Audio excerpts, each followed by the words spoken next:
is up, RotoGrinders? Happy Monday. 15 games in the association. Every team in the association is playing basketball tonight.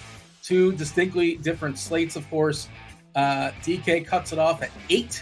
Not 8 as far as 8 o'clock. 8. The first 8 games are tipping off. And if you notice, the games are also being every 15 minutes, incrementally, a new game tips off. I don't know if that's the official tip time. That maybe they'll actually stick to that, which they never do. But that'd be great. 7:15, 7 o'clock, 7:30, 7:45.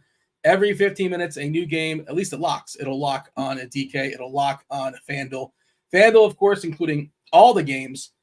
Nobody on the front half of back-to-back because nobody is playing tomorrow. There are some teams, I believe 6 teams in the back half of back-to-back. That is Detroit, Brooklyn, Atlanta, the Pelicans, the Magic, and the Mavs. It's also, get excited, a Movie Monday. Movie Monday as well. We'll be dropping that first clue in just a second. And if you don't know, you should know at this point, but if you don't know, you can get yourself a week free of RotoGrinders Premium just by telling me what movie I am talking about with the clues that are dropped. One clue is dropped every 10 minutes or so. You answer. You want to get some reps in, you answer in the YouTube. What's up, YouTube? Hit that like button. Do subscribe and turn on those notifications with an official answer. An official answer only counts in our Discord channel, RotoGrinders.com/Discord. Live stream chat channel. There's a free channel. Most of our Discord channels are free. It would be silly if that one wasn't. That's where we're accepting answers. There's no MMEing. Only one guest per clue drop. Joining me today, it is the People's Show. Tasteful Tides. Tim, happy Monday. Not a lot of time for pleasantries, but hello. Yeah, hello, Dean. What's up, Bobby? What's going on, everybody? Yeah, definitely a huge slate on FanDuel. All 15 games being played on FanDuel, only 8 on DK. I think we'll be mainly focusing on DK for the show. But I mean, there's still a lot of amazing players and some important injury news to wait for. Bobby, welcome to the show. Tons of body parts we're monitoring. The biggest one is probably Giannis. Giannis has, I guess they gave him a groin, so we're monitoring Giannis's groin. He's currently questionable. That isn't the first game. That's the first game tonight, so we should know. If we don't know, crunch time, we'll know. Zach LaVine, also super important. Might be a new injury. I think it was a shoulder they gave him. I think that was his injury that we have here. That's only a trickle down. The matchup against Utah today is spectacular. We've had Orlando Banchero out for a while, and they've been dreadful with him gone. Zion, that's another one. Zion's got a hammy, and that's a FanDuel only. But that's kind of a big deal as well. And Steph Curry may come back. I believe he did practice. So Steph might participate in some basketball today as well. We'll be talking about those as we progress, as we go game by game. Bobby, how are you feeling about the slate today? Are you overwhelmed? FanDuel certainly overwhelms you at 15.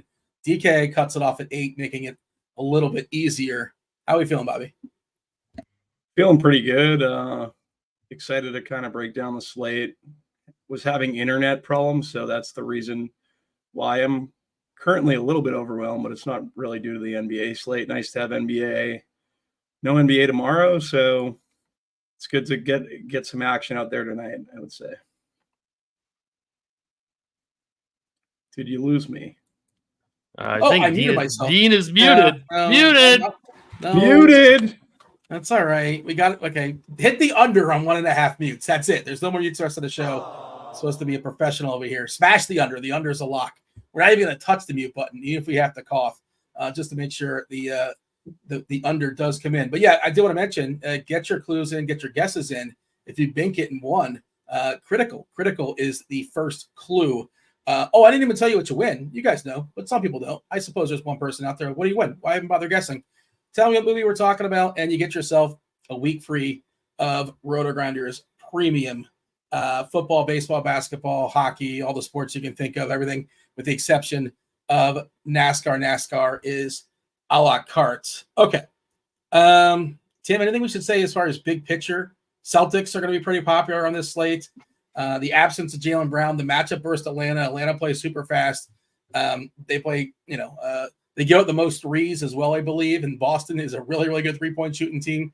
In the expert survey today, my bold call, and I was being bold, is that the Celtics do break the all-time three-point record tonight. They tied it. They tied it opening night against New York.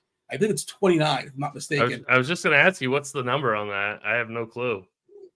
29. Yeah, 29. They're going to get 30. they're going to get 30. I think. I don't think that, but that's why it's a bold call. Just it's a brilliant bold call because if it doesn't happen, it's like, well, you expected that to happen. I think that's a record. There's been a lot of basketball, but if it hits, then all of a sudden, genius, right? Yeah, Boston's going to be popular for sure. And, we have some trickle-down stuff coming. We'll see what happens with Giannis and the other pieces we talked about. We'll talk about some more that are not as important, but do matter to some degree. But, yeah, anything you want to say as far as a big slate perspective, Tim, or do you want to dive in and talk a little game by game? Yeah, I mean, you're spot on about the Celtics being the chalky team. The other injury to monitor, I think, is Steph Curry, because that would, I mean, he's in projections right now. But that's not. I don't think he's like guaranteed to play yet. Like I think he's still questionable. So that would be pretty decent news for guys like Pajemski, guys like Wiggins and Hield. So I mean that would open up a little bit because if you're not attacking the Hawks, you should be attacking the Wizards. So that's another great game environment. So that's one to monitor, and I think that's really it in terms of like really really big injuries. And then I don't think that really. I think we should just start going game by game. Yeah, Marketing is doubtful, but like he's like pretty much definitely. Right. He's definitely. Yeah. I don't want to say it's the one game he goes in Chicago. I think this entire year, no revenge for him. What happens is tanking supersedes revenge, and Utah is determined to go 0-82. They want to do their absolute best to go. They're on their path. They're currently, I think, 0-6 to start the season. You got anything, Bobby? Anything of importance you want to point out at the top before we dive in game by game, or you just want to jump on in? Let's jump on in. I will say this. It's still like a lottery, right? Like, why does Utah – they're not necessarily guaranteed to get the first pick, correct? You get more ping pong balls. Yeah, there's no guarantee. Correct. But I think the big thing is that, like, up top is like a big prize. Cooper for Duke. And not just him, but like apparently it's much like last year it was not as a big a deal, but there seems to be a lot of prizes, even like it's deeper than it was. And worst case scenario, I believe you get 4. That's not ideal, but after it's the first 3, it's a lottery, you get more ping pong balls, and then all of a sudden it's just like based upon where you finished. But yeah, and multiple teams, Toronto, Washington, it's going to be a race to the bottom for sure. Going to see watching the tankathon is going to be really fascinating. And that's the thing with Utah. The previous seasons, they started too late. Remember, they were good to start last year. They're good to start the previous season. And they said, well, wait a second. What are we doing? We want the 10 seed? No. And then they figured it out. They benchmarking it down the stretch. Now they realize, wait a second, maybe we shouldn't be playing our best player at all. And that's what they kind of figured out. I guess he's got it back too, allegedly. He did practice, by the way. So maybe he's coming back soon. Maybe he's not. First game, we should probably skip this one in theory, but we're probably just never going to get anything on this. It'll probably come down as far as crunch time. But yeah, Giannis is currently questionable. Giannis Antetokounmpo, big deal. One of the best plays on the slate if he goes. If you have the salary, of course, you do live below the salary cap. Milwaukee, speaking of teams that are struggling, they're struggling to start the season. Cleveland is not. Cleveland has been awesome. They are favored by 7 here. 227.5 is the total in this game. Giannis is the big deal as far as the injuries here. Middleton, of course, is still out.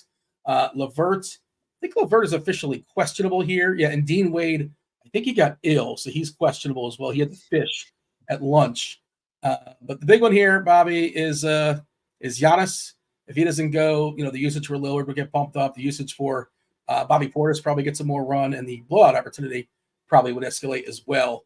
But, how do you feel about Milwaukee and Cleveland, Bobby?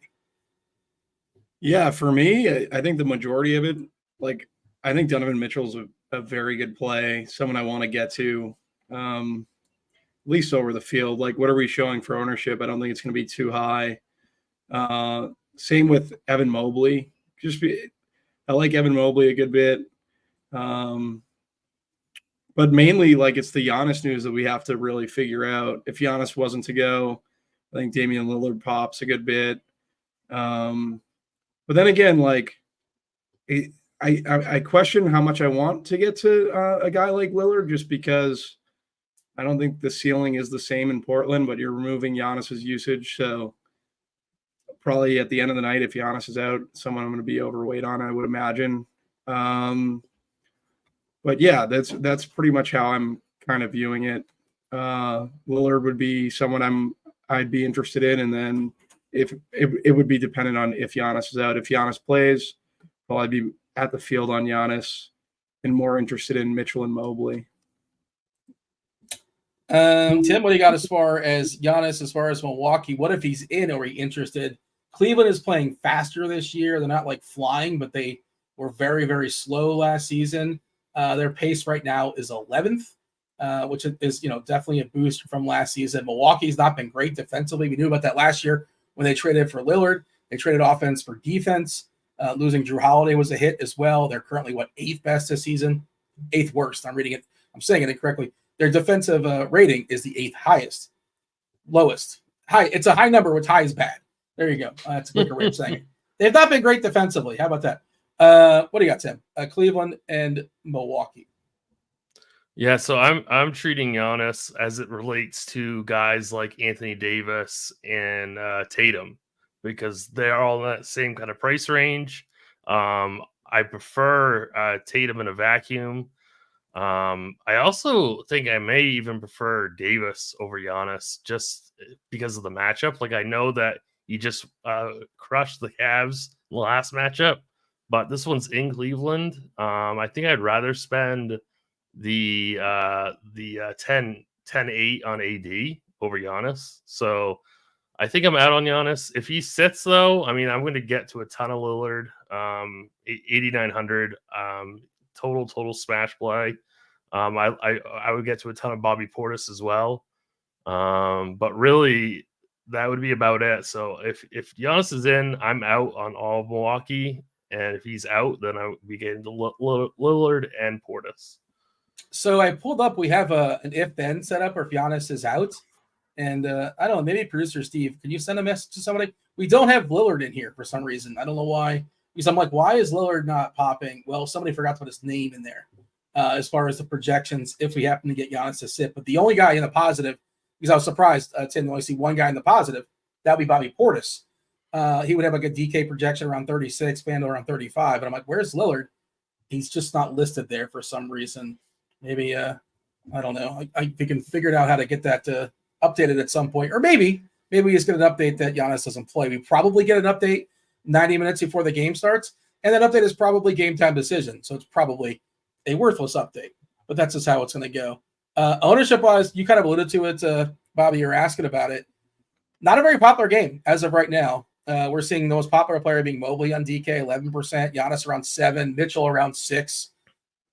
I like him. It's if you're playing a bunch of lineups, I think you're supposed to get over 6%. He can drop 35, 40 points in the bucket. He's not great at peripherals, but he can get there and mostly scoring alone sometimes. All right. Anything else here, Bobby, Tim, before we move on? I think that's basically it when it comes to this game. Kind of wait and see. That's pretty much good. Yeah. Golden State and Washington, 232.5. We have Washington as a 10-point dog. We talked about Steph possibly coming back tonight. He did. He was participating in practice. This is the Jordan Poole revenge game. Not the first one. It's not first blood, but, Kyle Kuzma still, he's got that groin, so he's not playing basketball. I think I saw Bagley was ruled out. That's not a big deal. Curry is the big one for Golden State. If he plays, I just think I don't want to say, look, I'm not playing any of it from Golden State, probably either way. Maybe if really Curry sits, even if he sits? If he sits, they're still going to play 10, 11 guys. And it's such a good matchup. Such a good matchup, though. It's interesting. I don't think I love it as much as you love it. I'll hear you out though. Well, can we just say this? If Steph plays, I'm playing nobody in Golden State. Is there any pushback on that? No, there's no pushback on that at all. Okay. Do you want to talk about if Steph doesn't go? I mean, I really don't mind the price on Pajemski at 6,300. I think he's completely fine running the point against this Washington team. I wouldn't mind getting to Buddy Hield even. He's simming out. Buddy Hield's simming out really, really well, even with Curry in. So, I mean, I don't mind Buddy, whether he's coming off the bench or not. But I mean, and then even somebody like Draymond, I think, in this really, really fast-paced matchup, I think Draymond at 6K is worth taking shots on at pretty low ownership. So I think this is an amazing game environment for the Warriors. And without Curry, I think you could definitely play somebody like Podziemski, Heald, Green. But yeah, some of these guys, and like maybe Moody starts again. I don't know. I mean, I think he's in a decent spot as well. So I'm definitely going to get to at least one Golden State player if Curry sits. Yeah, I shouldn't say so definitively, and I shouldn't have been like that. I think you're right with Pods. The Heald thing is tricky. He's just got to make his threes. You don't really know if those are going to go in or they're not going to go in. Washington this year has given up the third most threes. They played fast as well. So I should stand correct. I do stand corrected on that. They're second in pace and 25th overall in defense rating. I know it's early in the season, but that's their MO, right? No surprise at all that they're horrible defensively and play super, super quick. Yeah, I think they're getting a little bit better, but yeah, I agree with you. I guess they have to get better, right? They really can't get any worse. Sarr is supposed to be a good defensive player. Koulibaly's taking some steps forward as well. Bobby, jump in here. Golden State, Curry in, X, Curry out. What do you got? I'm playing 150, so I'm going to keep him in my pool, but just slightly over the field, and it's not much. In terms of Curry, Carlton Carrington is the guy that at 4,600, he could see 32 to 35 minutes. Also at that price tag, like the stocks are going to be there. So I think he's an interesting, somewhat value play. You can make a similar case for Keyshawn George, but I don't think the minutes are going to be as secure as they would be for Carrington. Jordan Poole Revenge. Can I interest either of you in Jordan Poole Revenge at 7,800? Definitely not for me, but he does chuck, and he might be vindictive. Maybe him and Draymond will get thrown out in the first quarter. Who knows? Yeah, I don't know. You know who's giving up the fewest threes this year per game? I would imagine it's Golden State. It'd be weird if I would bring it up and it wasn't Golden State. It wasn't Golden State. Well, yeah. It's Golden State. Yeah. I like Tim Steak on pods. Like Curry's out. I think he's interesting. I think Heald, same thing. So those are two guys you can consider if Curry sits. Yeah, I think that Carrington is projecting pretty well. I don't know how I feel about that. The projected ownership for Washington's a lot higher than I thought it would be. Like Carrington 25%, George 22%, Koulibaly 17%. I'm not saying it's wrong, and I'm not saying that they're not good plays, but it's just a little bit heavier than I thought it would be. Yeah, because it's really it's a horrible spot for Washington, against Golden State. Correct. Carrington and George are both projecting pretty well. I'm pulling up their season-long stuff as far as fantasy points per minute. Carrington at 0.82, his usage at 16%. That's not really encouraging to me. Again, I understand he's really cheap. He's going to play a pile of minutes. And George at a 12% usage. I guess I'm rounding down. It's 13%. 0.7 fantasy points per minute. These are not the kind of players I like playing when they're popular. This is kind of the point I'm making. Yeah. Like, what is the ceiling on these guys if they don't shoot? I guess if you can get some kind of goofy stock variance, I suppose. But we are projecting them for a lot of minutes. 32 for Carrington, and he's cheap. He's 4.6. And George is 3.9. We're giving him 30 minutes.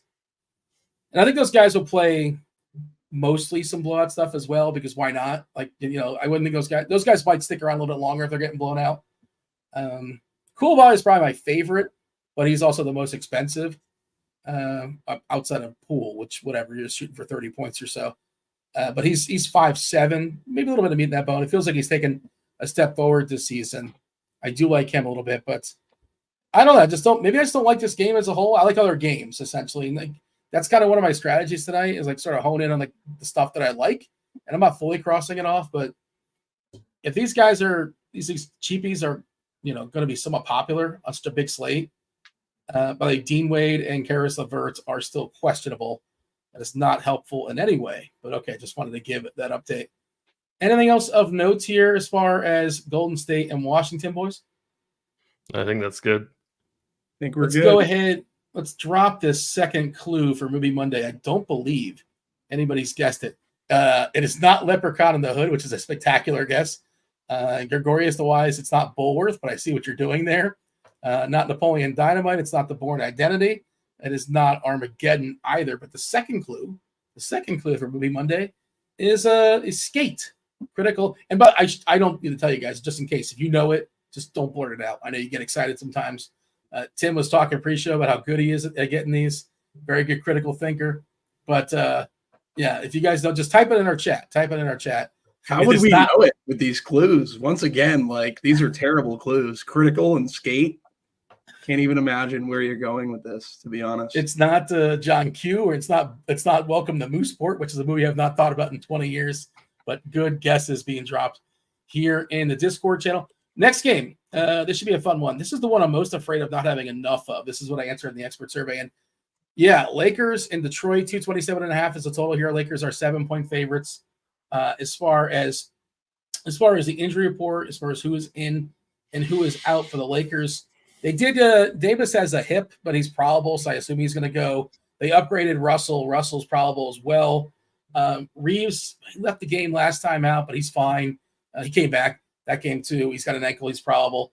And Detroit, the only thing with Detroit is that they have Oscar Thompson is still dealing with his conditioning issues. Tim, I'll let you open this up. You kind of talked about it before as far as Anthony Davis. I've talked about Davis a lot so far this season. Redick taking over. Davis is taking over. LeBron is still the GOAT, but it's year 22, and he's just not what he once was. Still awesome. But Davis has been the guy running the show here. We'll talk about Cunningham in a second, or feel free to jump over to the other side. But, yeah, Lakers are playing really condensed rotations, and Davis has been spectacular. What do you got here, Tim? Let me know about the Lakers and the Pistons.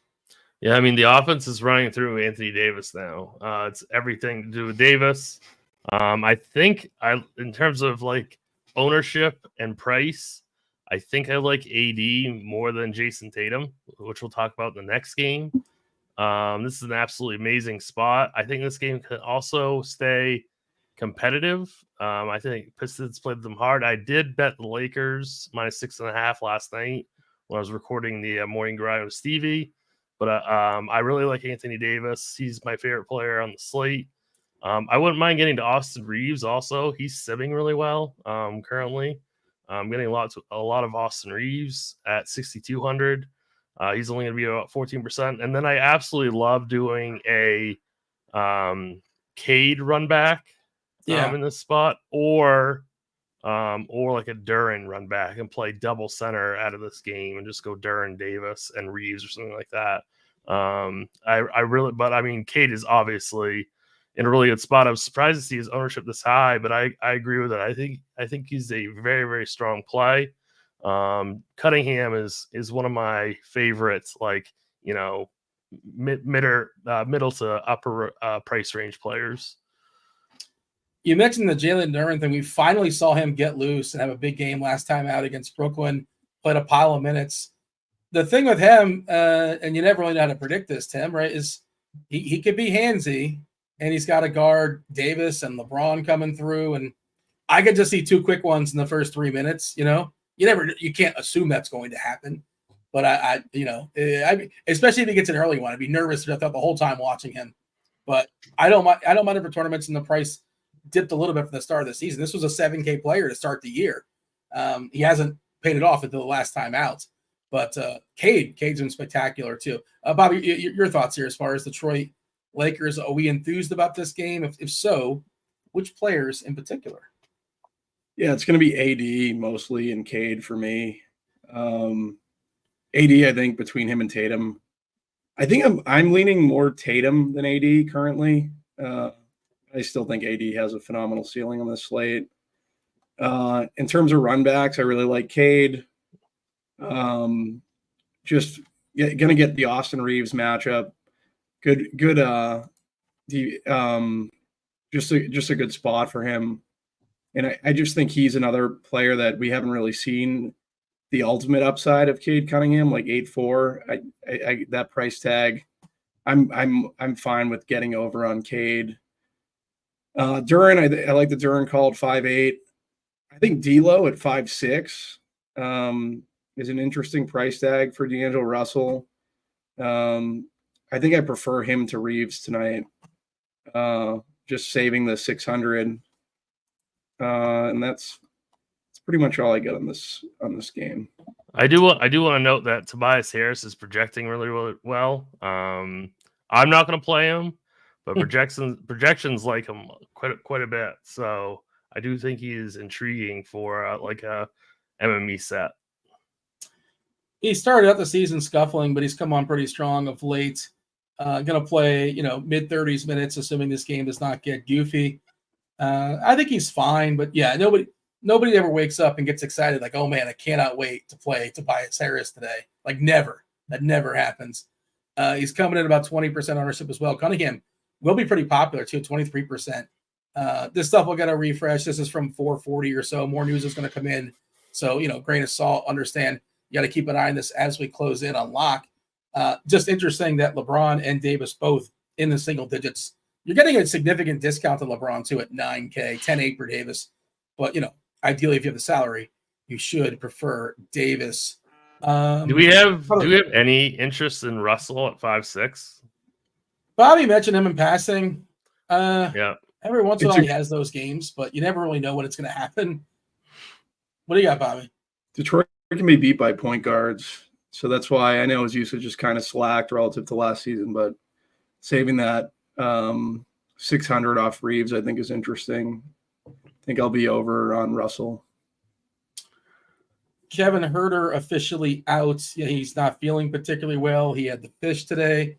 Who was it? McDermott? McDermott started for Sacramento last game? Yeah, Dougie.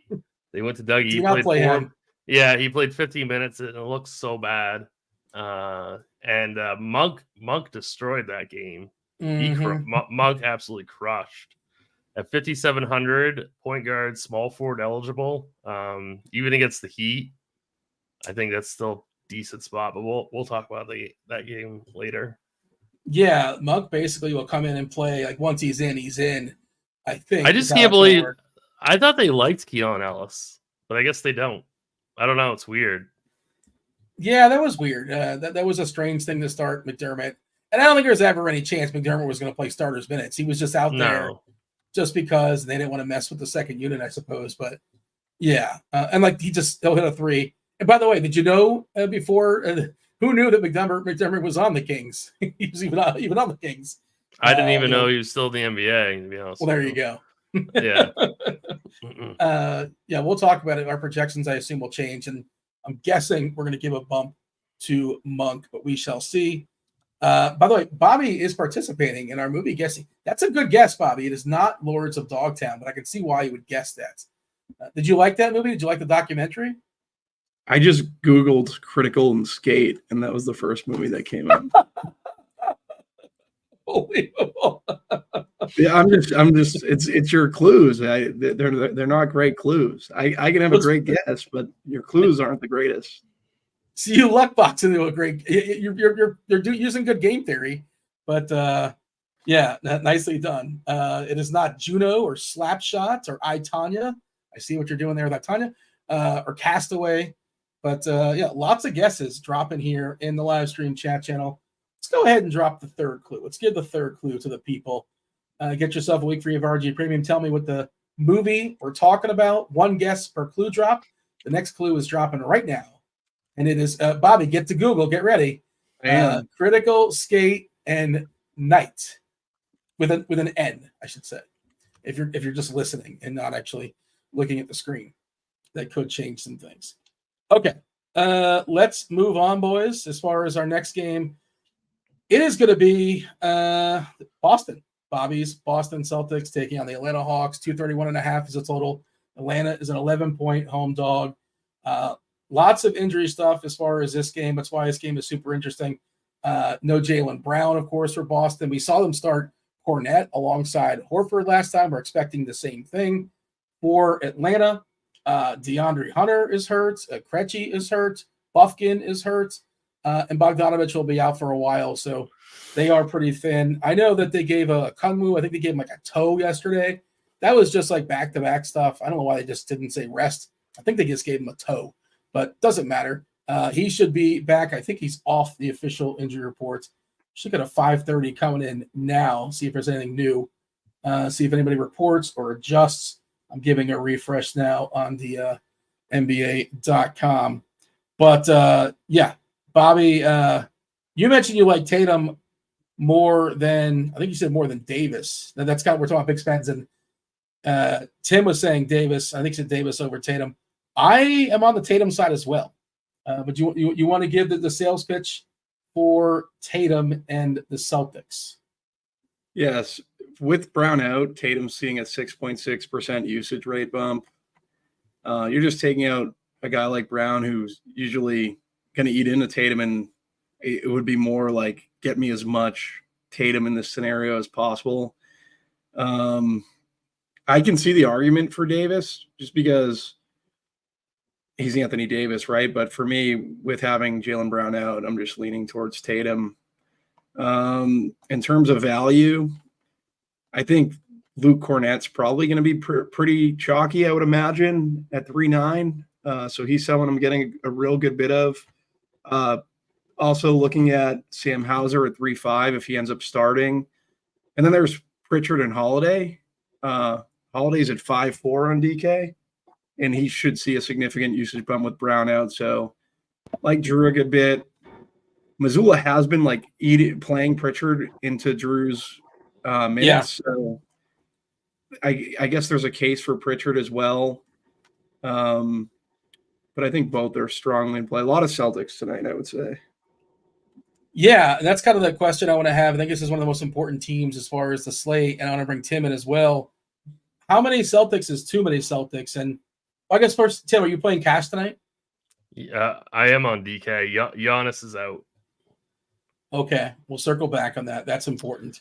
Yeah, so this Boston game is super important also. Derek White gets an 8% usage increase with no Tatum and Brown and no Brown and Porzingis on the court. So absolutely love Derek White today. And just to be clear, I like Tatum over AD. It's just an ownership thing. So when considering ownership, I like AD as the pivot. That's all, because Tatum obviously is in a fantastic spot against this Hawks team. Tatum's definitely your cash game play. No issue with that. I probably would play 3 Celtics in cash. Obviously, this Giannis news is going to shake some new things out, but I think 3 Boston in cash is completely fine. Probably you could do Tatum, White, Pritchard. You could do Tatum, Pritchard, Cornette.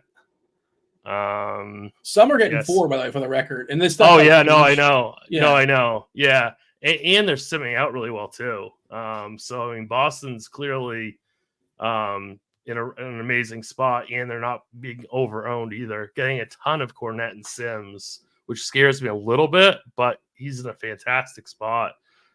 Should be able to pay off that 3.9 price tag pretty easily.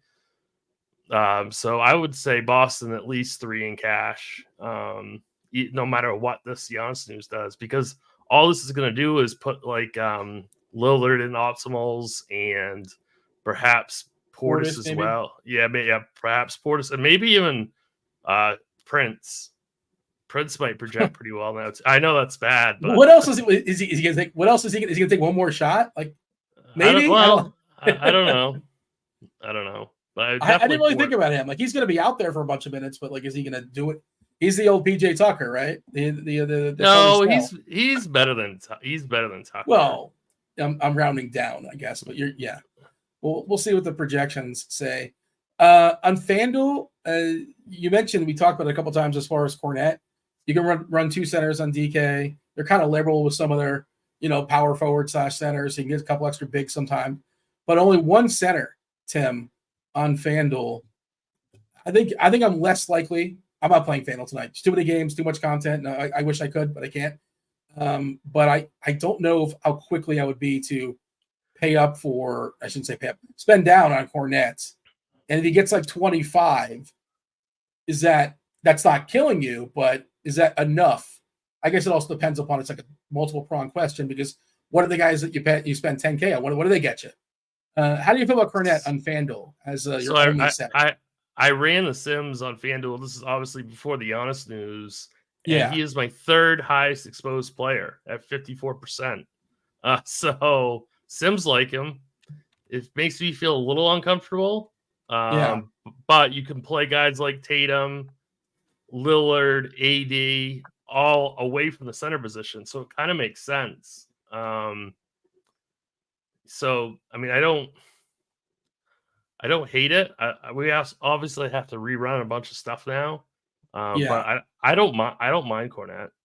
I don't mind him. Since you have it up, I'm just curious, where's is Westbrook just eat that chalk on FanDuel? I even turned up the randomness really, really high, and I got 95% Russell. So and he's projected for 65% ownership on a 15-game slate. So I mean, he's just he's 5'4". He's just so cheap. It's really hard to get away from him. He's cheap, and he's facing the Raptors, and we're assuming he's starting. There's a small chance, I guess, he doesn't. Murray's hurt. If you guys aren't aware, he's got a concussion. That's the FanDuel slate only. It feels like maybe one of his last chances to get an old school Russ triple double. That was going to be that was almost my bold call today in the survey, but I defaulted to an even bolder call that Boston makes the most 3-pointers ever in a basketball game. Atlanta, again, they are the most vulnerable team to giving up threes, 16.9 per game this season. That is almost one more three than the next team, that is Memphis. And then, Bobby, you're running a bunch of lineups. You're probably you're going to keep changing it, of course, as the news flow comes in. But I'm thinking about if I'm running 2 or 3 Celtics, and I'm running probably 2 in every lineup, at least 2. I think 3 possibly. I don't think I'm getting the 4 in tournaments, maybe in cash. But run backs on Atlanta, I don't know if I want to force it, but if this game stays close, Trae Young probably got loose, or Jalen Johnson probably got loose. Your thoughts as far as run backs here for Atlanta? Yeah, it'd be Jalen Johnson and Trae Young for me. There's really not much else I'd be interested in. Maybe Ricochet at 4,700, but I think it's mainly just Trae Young and Jalen Johnson. I might prefer Jalen Johnson's price at 8,200 just to Trae's at 10K, and then seeing Drew Holiday defense. So I don't know. We've been waiting for Jalen Johnson to really step into that mold of being an elite player. So I like chasing some Jalen Johnson today. Do you think Pritchard gets any mop up duty? Or is he past that? He's not full mop. Okay, he's past that. That's now. insulting. That's insulting to him at this point. Yeah. Right. Okay, he's past that then. All right, because this game has serious blowout risk. Jordan Walsh, Jaden Springer, like Queta, whatever a Shearman is. I think those are the full mop guys. Maybe Tillman, right? I don't think Pritchard gets to the full. I would say Hauser's got a better chance, although he's dealing with the back, so maybe they wouldn't roll him out there. You have a thought on this, Bobby? I would, in terms of playing as many Celtics, I think 3 would be my max. Play between 1 and 3 because of the blowout risk, and because I think Pritchard's he could see blowout run. A week ago he saw it and Cornette was pulled. So I don't know. For me, I'd probably just I don't know. I think it's more in flux than it was at the start of the season that Pritchard's going to see blowout run. So for that reason, I would be fine with 1 Celtic hitting my my main team. I want 1 on every team, but ultimately 3 is the cap, and if I do get 1, it's fine. I think among White, Tatum, Horford, Cornette, Holiday, Pritchard's the last one off the court. I think we could say that amongst those guys. But if this game gets really ugly, if it's a 25-point lead with 3 or 4 minutes to go, I can't imagine Pritchard's still out there. But I do like him. I like him plenty. He's a 3-point specialist versus the team you bomb away as far as threes. And yeah, I don't. Who's Trae going to be on? It's whoever's Trae trying to cover. I like Drew Holiday too. We finally saw 35 minutes out of him last game too. I know Bobby was talking about how Pritchard taking some holiday minutes away. But it just, whenever this team is missing one of their key players, they're missing Brown, condensed rotation, an awesome matchup. It is a perfect storm. So I really like Boston tonight. That's not a hot take. Everybody likes Boston. It's just a matter of how we end up playing them. We did get everyone's going to really like Bobby Portis. I can tell you that. What is our projection? I'm giving a refresh now. What do we have as far as our projection? It went from 25.18 to 37.62. It's not a great matchup, right? Against Cleveland. A lot of bigs there. Allen and Mobley pretty tough inside. Wade's a good defender if he plays. I don't know if he's going to play or not. He's currently questionable. And we haven't projected the start. I wouldn't say it's a guarantee. I assume he starts. Is there any? Yeah. It's certainly not a guarantee, but I'm pretty sure he'll start. Yeah. Who are they gonna start over him? Like Pat Connaughton, or I don't even know who they even. Yeah, either Connaughton or AJ Green. I guess it's gonna be Portis, right? It's gonna be Portis. Yeah, it feels like they're missing somebody that they would typically throw out there, but yeah. And Lillard's gonna have a chance to get shots off for sure. It's just a matter of efficiency, and this is just off the dome, and I don't remember, but I feel like last year, anecdotally, whenever Giannis was out, like Lillard's efficiency would take a big dip. I don't know if you guys remember this or not, but like the opportunity will be there for sure. I want to run some new lineups and see. Yeah, Portis probably is going to be hitting cash stuff. 5.8 on DK and 5.4 on FanDuel.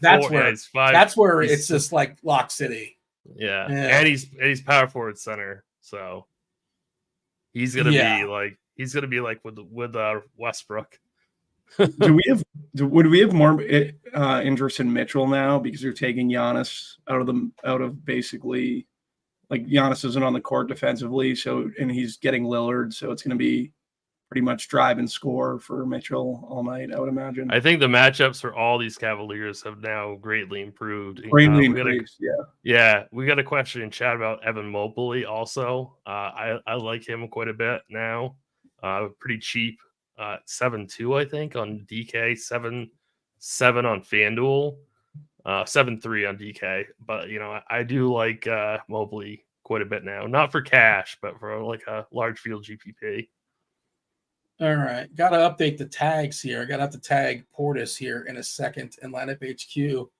Never done this on the fly in the show, but I feel like we got to knock that out. Curry's playing. Good, so we cross out Golden State. Yeah, we don't have to deal with Golden State. Okay, yeah, interesting. The honest thing being out. I mean, this game could blow. The Bucks have been like not great, and Cleveland they've been good, and Cleveland would love nothing more than to stop this team. This is definitely a team they want to stop. Is the line still just 7? Is that changed, or is that 7? That can't be right, can it? It should be more than 7. It was 7 last night. I don't know what it is now. Let's see. Pulling up scores and odds. Oh, it's 9.5 now. Okay. That seems more realistic. All right. Let's move on. Do we want to go ahead and get the fourth clue? I don't think we have any winners just yet. It's not the Pelican. Oh, we did. We did get a winner. Look at that, Bobby. Somebody Googled correctly, and we do have a winner. We'll go ahead. Just the 3 clues. That's all we needed. We'll shout them out in just a second, but let's just play it out just for fun. Critical, skate, and night. Those are the first 3 clues. The fourth clue, again, this is just for fun. We already got the winner, is whistle. Whistle is the fourth clue. There you go. Just to get your reps in, now you can guess as many times as you want. Spam the chat for all I care, because we already have an official winner. Let's go ahead and talk about Memphis and Brooklyn. And again, we're mostly going to talk the DK slate. When crunch time comes on, it's Kirkwood, Taylor, Kevin Roth. They're going to talk most, they're going to give your favorite plays point guard, position by position, not just point guard, amongst the 5 positions. Give their favorite plays depending on the sites, both FanDuel and DraftKings. Answer your questions in chat. If we have time to answer questions, we're happy to do that as well. We just might. Memphis and Brooklyn, 223.5 is a total. Brooklyn is a 5-point dog here. I wanted to get the most updated injury reports. I'm pulling it up right now. Yeah, so Memphis, Bane is out. No D.J. Jackson. I don't think we've seen him the entire season. Conchar is officially doubtful. No Marcus Smart, no Vince Williams. Brooklyn, yeah, Clowney is officially questionable. Ben Simmons, they gave him a back, but I think that's injury maintenance, right? Back-to-back, they played yesterday. Watford not playing, of course. No Bojan, but any Bogdanoviches are just not available to play basketball these days. I'll have Bobby start this off. Memphis and Brooklyn. Where do we have our eyes as far as this game, if at all? Are we excited about Memphis and Brooklyn? Not too excited about Memphis and Brooklyn in terms of value, but I don't think we'll need it now. Noah Clowney at 3.8. I think he's fine, but you're definitely going to see. I think he's definitely going to fall to the bottom of the barrel with the Bobby Portis news. I think that the Celtics are better than him. Like, there's not a ton that I like. Cameron Johnson at 5.8. Fine with him. Like, if he sees around, if he's going to see 32 minutes, I would imagine. I think I prefer him to Cam Thomas, but not a ton here for me. Not playing any Ja. Yeah, and maybe Tim has more. Tim, I was going to get to some Ja, but now with Lillard, I'm not really sure what to do. In that spot, I think 9.3 for Morant is too cheap. I also like Jalen Wells. He should be playing minutes in the mid 30s, so I do like Jalen Wells quite a bit. I think JJJ is too cheap in this matchup. It's a really good rebounding spot for him. 7.4 is pretty good, so I think that's a really good price tag. But now with all this, Milwaukee stuff, it's gonna make things a little bit different. But this was a team that I initially had circled as a team I wanted to play quite a bit of, but I got to rerun Sims now. Memphis has been flying. They've been scooting. They're the third fastest team in basketball. You talked about being a good rebound spot for picking on Brooklyn. Brooklyn has the 5th worst rebounding percentage right now in the league. Who's the worst team in the league as far as rebounding? Philadelphia. No, Joel Embiid partly explains that. Oh, Paul George is playing tonight, by the way, if you care about such things. He's playing tonight on for Philadelphia on the late slate. I did run some, I know you're running the sim stuff, Tim. I ran like optimals, right? Basically, kind of sort of somewhat through lineup HQ. I'm giving some variants. But yeah, Bobby Portis is coming through pretty hard. This is DK. He's coming through really hard. And FanDuel. But I have 2 players hitting the threshold on FanDuel. And notice, no surprise, it's Westbrook and Portis. I maxed it at 75, and yeah, they're both smashing that. They're both, their prices look pretty goofy. And, this isn't baseball where you can fade anybody. And I'm not saying you can just lock button Bobby Portis, but, it feels like a really, really strong play on FanDuel. You reach 5-4 over there. By the way, just want to note that, I think Ja is just an absolutely spectacular GPP play today. This game should stay close. We know he's got a massive ceiling. He's going to be a 10K player at some point this season. 9300 just seems too cheap for him. We finally saw him crack 30 minutes. He played 31 last time, and I think that was kind of a blowout. So maybe there's a little bit more meat on that one. That's 29. Yeah. Oh, the Sims just updated, so I'm going to rerun everything. Yeah, I want to get an update. I want you to let me know what's going on over there because I'm curious if things are changing on the fly. Well, they are. That's just how it works in basketball. You just kind of it is a game flow conversation, and sometimes what we said 15 minutes ago might not be relevant anymore. It's just how it goes sometimes. Okay, Memphis and Brooklyn. Do you need a few minutes, Tim, to run it? Or you have any thoughts you can fire off right now, or no? I need 1 minute. Okay, we'll set up Sacramento and Miami. 224 is the total. Miami is a slight dog here at home to the Kings. We're expecting McDermott to draw the start like he did last time for the ill Kevin Huerter. As far as who's in and who's out, Jaime Jaquez is out because he's got a tummy issue coming back from Mexico. He played Washington in Mexico. What are they? Gastro? I don't know how to pronounce that. I think it just means he had the fish or he had the water. He's not feeling well. He's not playing basketball tonight. And as far as their opponent, the Kings, it's just Kevin Huerter. Everybody else that's out doesn't really matter. 224 here, Bobby, and not the greatest total. It is expected to be close. Don't really like Sabonis against Miami. He's one of the big spends that probably is not going to be very popular. Oh, shout out to Bam Adebayo. That has to be a career high. I didn't see the stat, but it's got to be. I think he made 3 threes last game. He's chucking them up. He was throwing 2 per game. I think every single game to start the year, he threw up 2. He missed them every time. And I think he went like 3 for 4 last time out. So if Bam, just look at, there's no negative. You don't lose points if you miss the 3-pointer. Sometimes it looks bad. Maybe he feels bad about himself. But 3 for 5 last game in the altitude there in Mexico City. So shout out to Bam if he adds a 3-pointer to his game and actually starts making some, giving him a little bit more of a ceiling. Just a little bit more of a ceiling. All right. Bobby, the Heat and the Kings. Yeah, not much love on the Heat side. Not really too interested. Maybe Keegan Murray at 6,300. But he's really the only player that I have somewhat interest in. Tyler Herro at 6,600 for the Heat. He's my favorite between Bam, Butler. I feel like he's always the one that I'm more interested in playing. Jovic at 4,300, I think could have made sense prior to the value that we got. But that's pretty much it. There's no one I'm really too interested in getting to here. Tim, Miami and Sacramento, be excited about this one, or you just want to talk about the sim stuff? No. Well, I do like the hero call. I don't mind hero at 6'6". I think that's fine. But not somebody that I would actively try to get to. Totally. I'm getting to 90% Portis on FanDuel, and I'm getting to I think 78% on DK. So he's obviously in an amazing spot. He'll be more popular on DK. I mean, in single entry stuff. Single entry stuff is gonna be 95%, right? Like all those single entry. Yeah, like all those $100 single entries or $200 single entries, he'll be 85, 90%.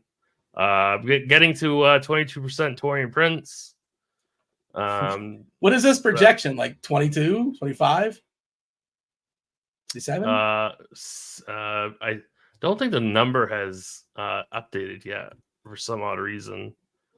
I'm seeing 22 in 32 minutes. Yeah, okay. On DK. Yeah. 22 points at 4,400.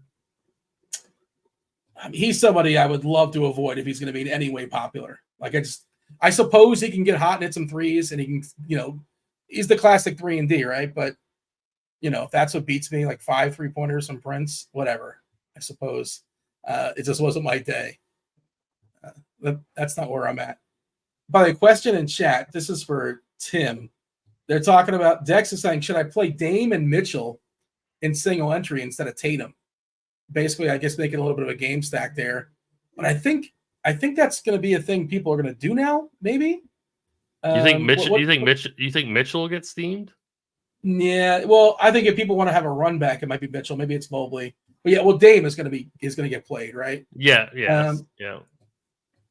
Our ownership stuff has it been? Yeah, I guess they're figuring that out right now as well. How does this affect other ownership? It's kind of a trickle down effect.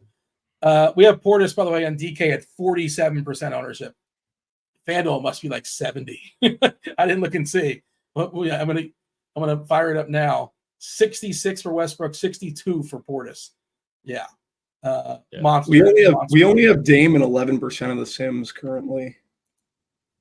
I think that's Dame is not really simming as well as I thought he would.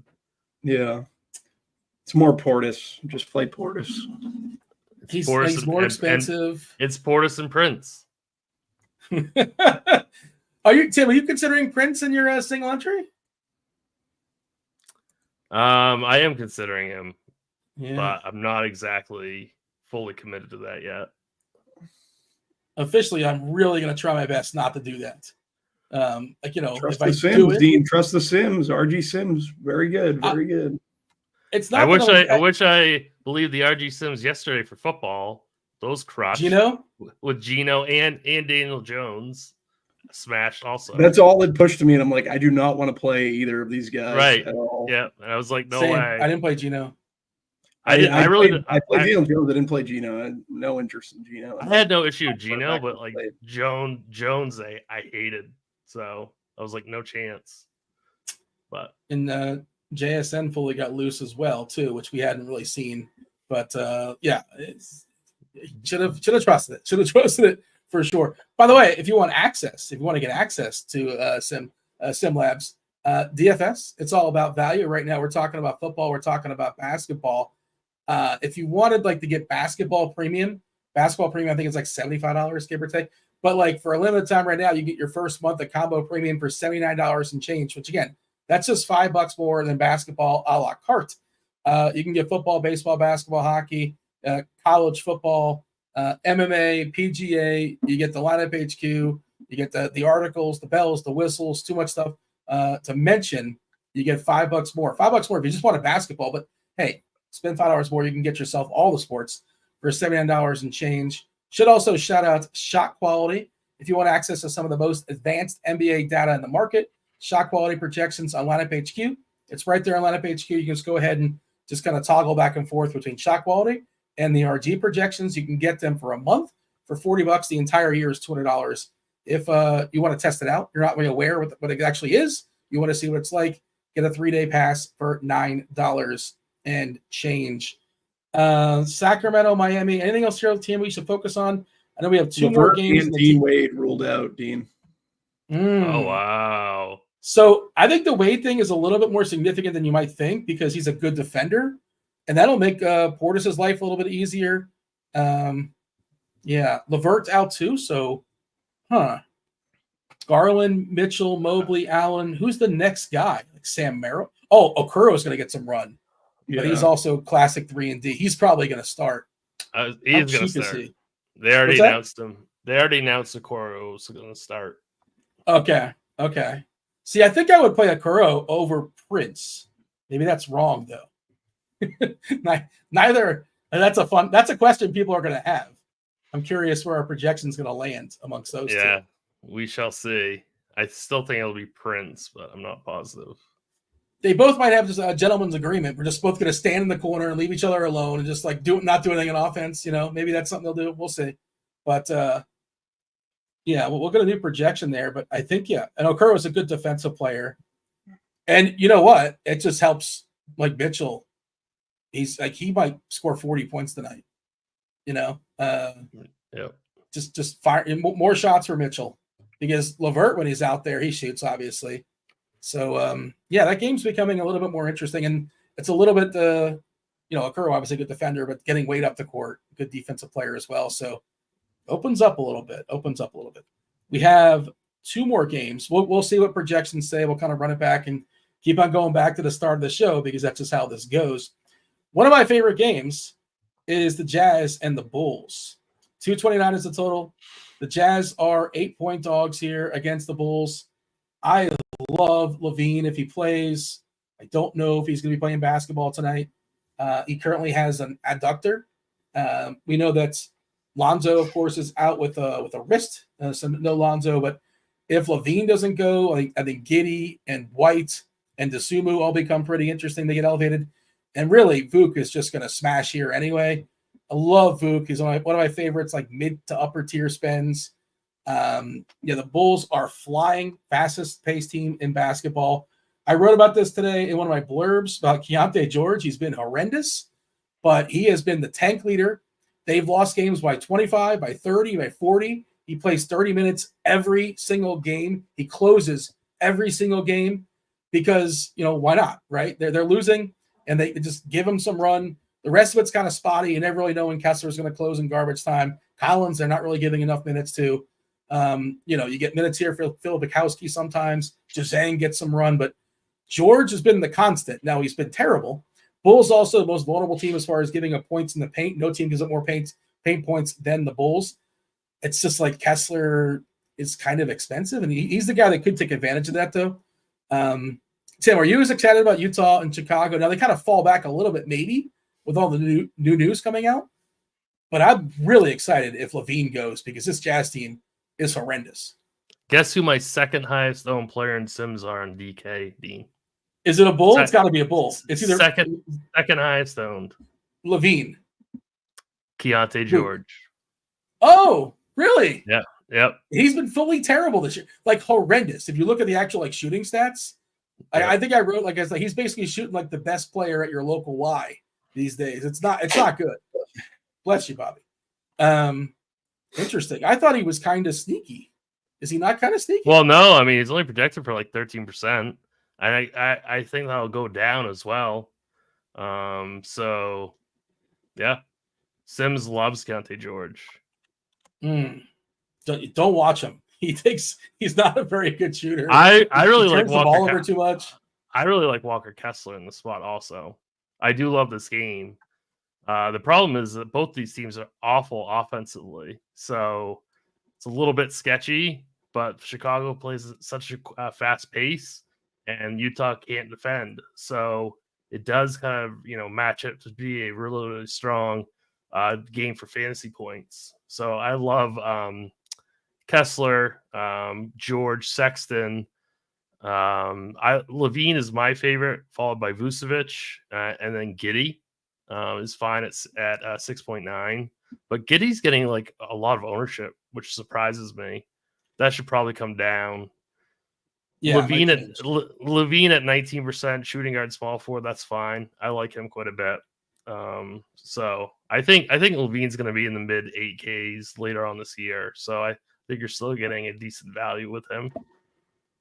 But if Levine is out, then the Giddey stuff might actually go up. Then White's going to go up, and the Sumo is going to look pretty good as well. So something to keep an eye on. I'm almost for sure going to have a bull in every lineup. I like these bulls tonight, and we'll see. News dependent. Yeah, Bobby, talk about Utah and the Bulls. Yeah, Utah last in the league in transition defense. Really like Zach LaVine. I think he's shooting guard, small forward eligible. I love a lot of him. Vucevic as well. I think Vucevic is a very strong play. Walker Kessler is a good defender, but in rim defense, Utah is still in the bottom half of the league. So like Vooch a good bit. Keontae George, I trust the minutes. I trust the sim. So I will be playing some Keontae George.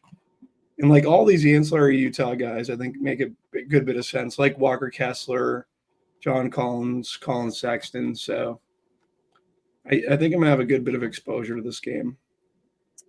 Collins just like needs a few more minutes. He's been really good. It's 26 minutes is our projection, even without Markkanen. And he's 6'6", which is the problem. Like 6'6" for 26 minutes seems a bit of an overpriced, but like nobody's going to play him in part for that reason. Yeah, but do want to keep an eye on that. Like the Bulls, fastest team in the league. Utah is also playing fast too. They're 7th. Net rating as far as offensive and defensive rating, the Jazz are like twice as bad as the second worst team. They're negative 18.3, and the second worst team is negative 8.9 76ers. They have been terrible. Utah has been horrendous. They're full tank mode, Dean. I'm telling you, they are. And the commander of that it's George. Keontae George is leading the charge. He's out there taking some bad shots and turning the ball over. But I think this is a game he can kind of break out. He's been shooting better of late. We'll give him that. The shots have been coming around a little bit, but I wrote down his percentages earlier today. If you care about such things as far as shooting percentage, we don't really talk a lot about. But 23.5% from three, 30% from the field this season. That's bad. Okay. One more game to go. Let's see. Derek's asking Jazang if Markkanen is out. Well, Markkanen, I guess he's not. Is Markkanen? I thought he was out. He's projected out. Yeah, he's not going to play. I don't think, unless something really goofy happens. Like the only way he would play is because like it's the Bulls, but I don't think that's a thing anymore. I don't think he's going to play. Like we're giving Jazang 16 minutes. Like to me, that's just. You're being too ambitious on such a big slate. You can't have big whiffs on this slate. I don't know, Bobby, you have a thought on that as far as Jazang? You're talking about the peripheral Utah guys. Just, I guess he can play 25. He would be a garbage time guy, but You're just telling too big of a story for me. I don't make enough lineups. Is Jazang somebody that's in your pool, Bobby? Not currently in my pool. Yeah, that's kind of where I'm at. Okay, last game on the DK slate. Again, crunch time. They'll talk about FanDuel and DraftKings. They're going to cover it all. They're coming out about 10 minutes or so. Oh, the last clue in the movie game, we do want to shout out to our winner. We did get a winner. The last clue was garlic. So I was basically giving it to y'all on that one. What was the movie? Well, we How are haven't you giving it officially to her? said. Well, Bobby, if you can just Google critical, skate, night, whistle, and garlic. Garlic. Yeah, I'll go ahead and jump in the Discord. I do want to shout out our winner, Dunk 101. Got it correct. Is that breaking news? What is that? Or is that we're shouting out the winner? I'm not sure what that horn was for. Maybe we have breaking news. We're just shouting out a winner. But yeah, we're shouting the winner to Dunk. Critical was our first clue. And yeah, so like it's like if you're critical of somebody, you might like kind of snipe at them. You might kind of. I'm critical of Dean with these clues. These aren't good clues. I Google it. I can't find a movie. I agree with Bobby. I cannot find a movie. I cannot. You're not. This isn't a. You're not a man of the people. This is a people show. Take it up with Dunk, who only needed 3 clues and got it down. Skate. What is on a skate? What's on a skate? You think of the parts of a skate. What's on the skate? Oh yeah, there's actually the name of the movie right there on the skate. I gave it to you in clue number 2. Night. It happens mostly at night. Whistle. One of the main characters' names is the Whistler. And garlic. What do you know about garlic besides like it makes you cry? Who doesn't like garlic? Who's afraid of garlic? Imagine they're real for a second. Vampires. Okay. And skate. Okay. What's on a skate? What's a part of a skate? There's like shoelaces. What's in the Bobby? You're like on the hockey team. Blade. There you go. Come on. It's right there. It's right there. It's staring you right in the face. Tim is on the hockey, he's always doing the hockey stuff. He's our hockey guy, and he doesn't know what's on a skate. Unbelievable. It's embarrassing. I hope that's booing Dean and not me. New York and Houston, 217. Oh, 217. That's a paltry total. New York is a 2-point favorite here. Man, this Alperen Şengün thing. I don't know, man. They just paid him a pile of money, and they keep on benching him for a variety of reasons. He's super, super cheap. I don't like the matchup here, again, of course, against New York, but I was thinking about playing him as like a tournament bounce back, but we saw Tari Eason get loose, and they're down. They made a big comeback, and Amin Thompson. They have too many players. But the Şengün thing is strange. He went to the locker room, and the coach didn't even know he went to the locker room. Doesn't even care. I think we've seen it 3 times this year so far, where he just disappears in the 4th. He pulls a David Blaine, like, oh, we're not even going to use him. Who knows where he's just not even on the court for sure. So the price is down, and nobody's going to play him. Like, he's a 1%er, Bobby. I think you're supposed to play at least a couple shares of Şengün in your tournaments, because we've seen this guy put up 50, 60 points, and he's in the 7s now. Just saying. Yeah, but the 4 is Şengün, but I do worry about why is he just leaving the court? That's never a good thing, because if you're not on the court, you can't score fantasy points, Dean. So that is analysis. That's analysis right there. Yeah. So I like Jalen Brunson a ton prior to all this news. I think he's still in play. Josh Hart at 6,100 on the Knicks side, I think is reasonable. Just for the minutes that these Knicks guys see, like 35 plus a night, fine with some heart. Towns, I guess I can be at the field at. Maybe some Mikal Bridges. I think our Sims kind of like Bridges a little bit. That's where I'm at in this game, and I guess I can take an overweight stance on Şengün because he's not going to be owned at all, and he does have upside. We are projecting 31 minutes, but I think there's a chance he plays like 35. There's also a chance he plays like 26. So maybe lean into the unknown on that one. Tim, what do you have as far as New York and Houston? I'm kind of surprised that our ownership on Hart on DK, it's really high. I know he plays a pile of minutes, so I suppose I get it.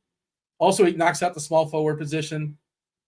What do you have as far as New York and Houston? And load up some questions in chat. We might have some time to answer before crunch time comes in. We shall see. Yeah, I mean, I don't mind Towns. Obviously, I think he's completely fine at I think he's 8K. That's definitely plenty. Josh Hart is okay, but at 39%, that seems really, really high to me. So I would be under that.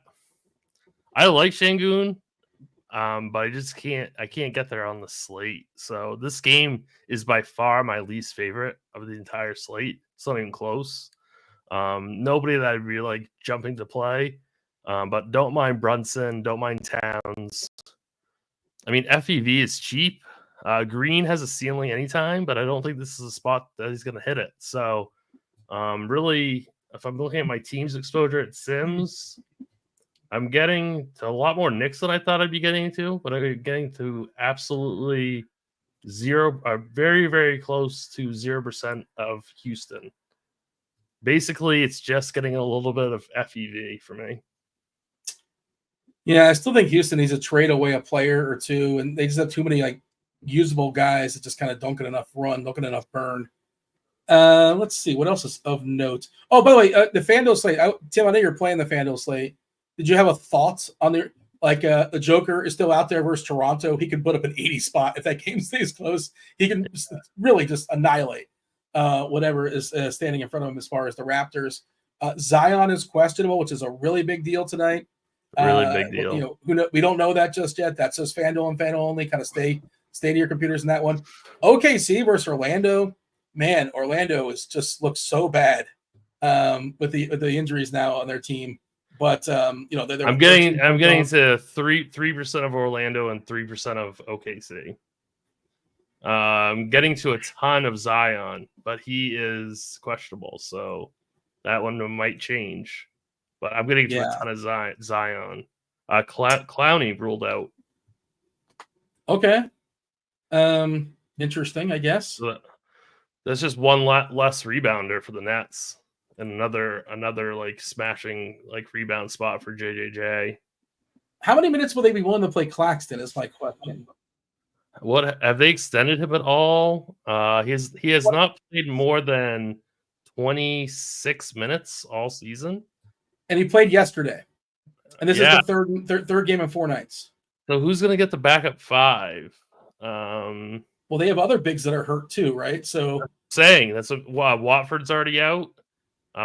They played DFS as a small ball center, but it's hard to do against Zach Edey, obviously. Right. Clark will be out there. Huff's a big boy too. I don't know. Jalen Wilson's. Somebody in chat said it was Jalen Wilson's birthday, so maybe he's getting some run. I'm not suggesting play him. I have no idea. We'll see what the projection team does with that. But yeah, it is interesting because Brooklyn is without several of their bigs now. Huh. You know what's not completely bonkers? What about Zach Edey tonight? Like we've seen him get loose in small samples, at least in the preseason. It's not been a good start but he's really cheap. He's 4-5 on DK. Just kind of throwing out Zach Edey. If he gets 25 minutes versus an undersized front court, I threw him out on the morning grind last night. Also, did you? Yeah. That's like all the hype is gone, right? Like he had fouled out in the first game of the year in like 12 minutes or whatever it was. But this does seem like, assuming he doesn't get played off the court because he's too big. If they sort of win out in that game of chicken, I can see Edey like in 25 minutes, doubling, right? The slate is huge. Well, it's not as big on DK.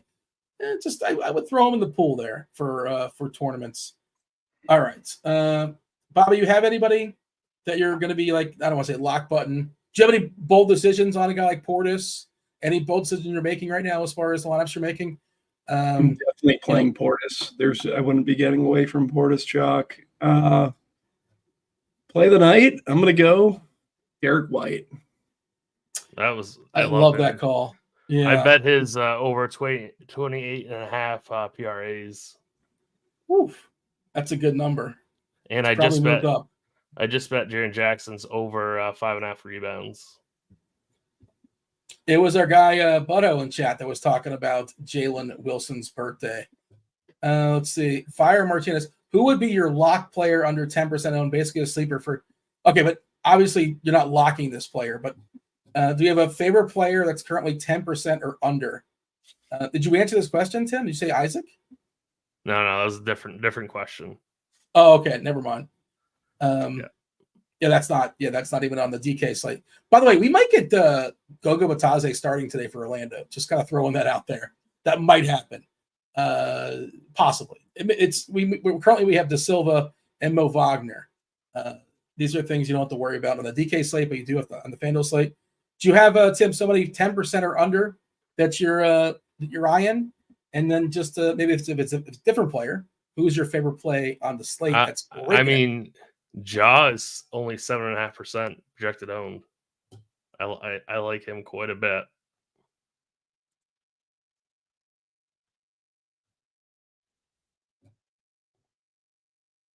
He did it again. The under was not a lock. He did it again. The under was not a lock.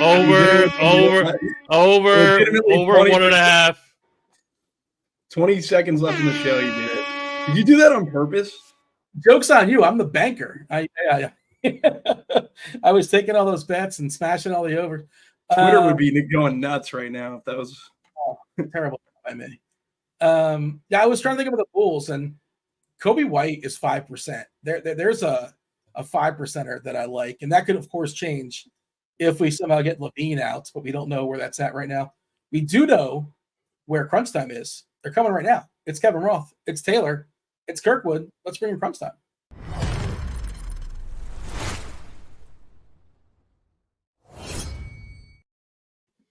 All right. Terrible job by me. You're supposed to close strong, and I'm closing on a mute. That's embarrassing. Roth, get me out of this hole. You've never hit the mute button before and started talking. That's never happened once, right? What am I, some kind of rookie? Never. Yeah.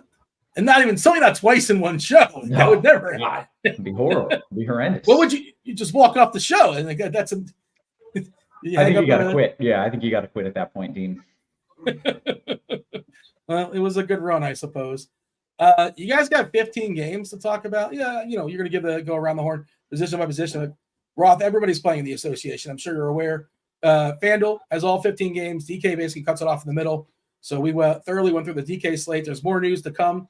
Either guys being in, guys being out. You guys got to keep an eye as far as Zion. That's one of the big pieces to drop on the FanDuel slate. But unless we have anything else, boys, do hit that like button, by the way. Hit that like button and subscribe.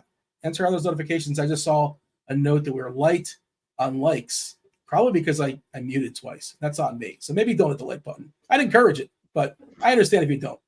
All right. Tim, Bobby, anything else before we move on? Say good luck, guys. That was Bobby Gomes. That was Tasteful Tides Tim. I am Dean, and this is Kevin Roth. Let's do it. Welcome to it, ladies and gents. You know the drill. It's crunch time. Two of the sharpest minds in the biz. We're going to take you up two lock. We might take you through lock. Give you some FanDuel, some DK. We'll answer your questions and maybe some bets as well. Joined by, as I mentioned, two of the brightest minds in DFS. Chris Kirkwood in the house. What up, Kirk? I'm still trying to kick this sickness, man. Can you believe it? Not great. Not great. Yeah, not great. But I'm showing up. I'm ready for this slate. It's annoying that it's 15 games on one and it's 8 on the other. And then we got voting. We got the election tomorrow. Nice day off, but I'm ready. I'm kind of excited to play Boston tonight. Like, I usually hate playing them because they have so many weapons. But when one of those weapons is out, then it gets very fun. So I'm pumped about that. It's your team. It's going to be fun. Yeah, I have some takes on that game and Boston general. But of course, I'm a homer and I love Boston. I'll be playing Tatum and I'll probably be playing some Holiday tonight.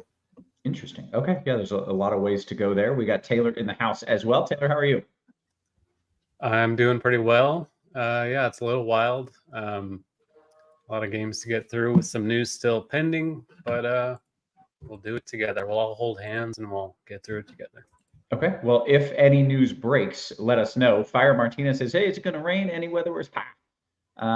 We did get rain in an indoor NFL game yesterday, if that counts for anything. In Arizona, they got hailed on because they didn't close the roof, which was mildly entertaining. And then we do have Monday Night Football, where I think we'll see some rain. But in case you missed the forecast, I did back off on the rain projections. In that game, it looks maybe a little drier than what it looked like earlier this morning. But we are here to talk hoops, and I'm excited. I've made 3 lineups already. I might make 3 more in the course of this show. But Taylor, why don't you start off with what we're doing? And clearly we need to break it down. FanDuel first and then DK, and it will be very different between the sites. Yeah, there's a lot of the spends are on the FanDuel slate, the West Coast and games like that. But there is a lot still on DK. Jaylen Brown being out is one of the big ones over there. Giannis is out. Obviously, rather large news on that one. Still waiting on Zion, Bradley Beal, Zach LaVine, Brandon Miller, and Rudy Gobert are all questionable. How big is the Zion news? Is it like if he is out, we must play X, Y, and Z? Yeah, I mean, they are already like super thin. They don't have DeJounte Murray. They don't have McCollum, Herb Jones, or Trey Murphy. So like they are already running a skeleton crew out there. So Ingram's like a great play either way. Javonte Green, I have tagged on FanDuel. So yeah, it's pretty big. Zion himself is a good play if he's in on FanDuel, but he did not play yesterday. He was like a midday downgrade, so we'll see. Okay, well, I think we just dive right into it. We're going to start on FanDuel, and Kirkdiese, if you want to start us off, a little point guard talk. All right, FanDuel, let me just pull it up here. All right, point guard. So, as Taylor was saying, we have a lot of value and a lot of potential value on FanDuel. So the more we push off games, the better, but it's going to be tough with this Celtics game. But Russell Westbrook, believe it or not, is a top play tonight. It's just without Jamal Murray, he's starting. He's going to start again. He's got a lot of people to pass. You know, he's got Joker to pass to. And he's actually played pretty well so far. He's put up some decent numbers. So he's cheap. He's 5,400. So he's a good play. Josh Giddey will improve even more if Zach LaVine is out. So we're waiting on that news, but he's already a solid play. I mean, the matchup with Utah is just juicy as it gets. The team is just terrible. Giddey's been doing great. He's been he's been seeing 20 to 30% usage, depending on the games. He's been filling up the stat sheet all around. So they're just running this game back where he played 32 minutes. So sorry, that was Russell Westbrook. I looked at the wrong thing quickly. My computer froze on me. But anyway, Giddey is a strong play. Kobe White, he's a good play now. Will become like an incredible play if LaVine is out, and will be very chalky probably.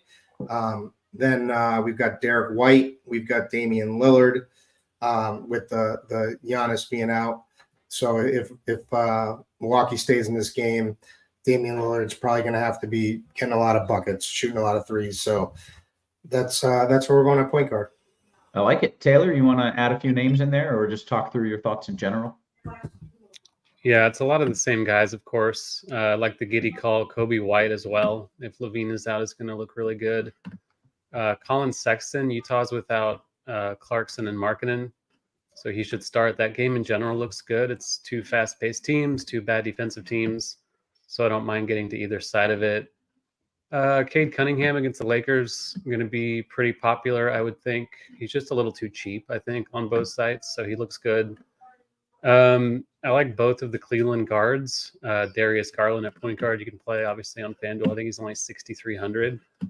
So, I mean, it's just on a 15-game slate, it's ridiculous. Ayo Dosunmu maybe is a value you can consider. Malik Monk even. Kevin Huerter's out. We saw Monk smash the other night in the same scenario. So it's pretty absurd how many guys you can play and feel decent about on FanDuel. Okay, take me to shooting guard, Taylor. So we do have a couple specific shooting guard only plays from the Wizards, Kaishan George and Bilal Coulibaly. They're without Kuzma. It's not a great spot against Golden State, but they're still cheap. Even Corey Kispert, I guess that's small forward. My bad. Jordan Poole, another Wizard, maybe a tournament guy, getting all the usage without Kuz.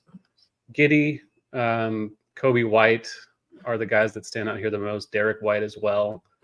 I like LaVine a little more on DraftKings if he's in. And then I mentioned Sexton at point guard. You can play him at shooting guard. And then Christian Brown, Denver without Jamal Murray. Great matchup against the Raptors, who are last in defensive rating. Brown's been pretty good. He's still pretty affordable, and the minute should be safe. Okay, Kirkwood, you got a few names there at shooting guard? Just Giddey again, Kobe White again.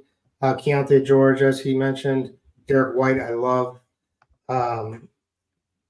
Jaden Ivey, Colin Sexton, and Anthony Edwards is going to be very low in a matchup with the Hornets, and he's 9,100, so it's tough to play him, especially on the night when we got like Tatum, we've got all the other strong guys, we've got the potential for Zion, we're waiting on massive usage guys, but Anthony Edwards can go off in this matchup, so I really like him for GPPs.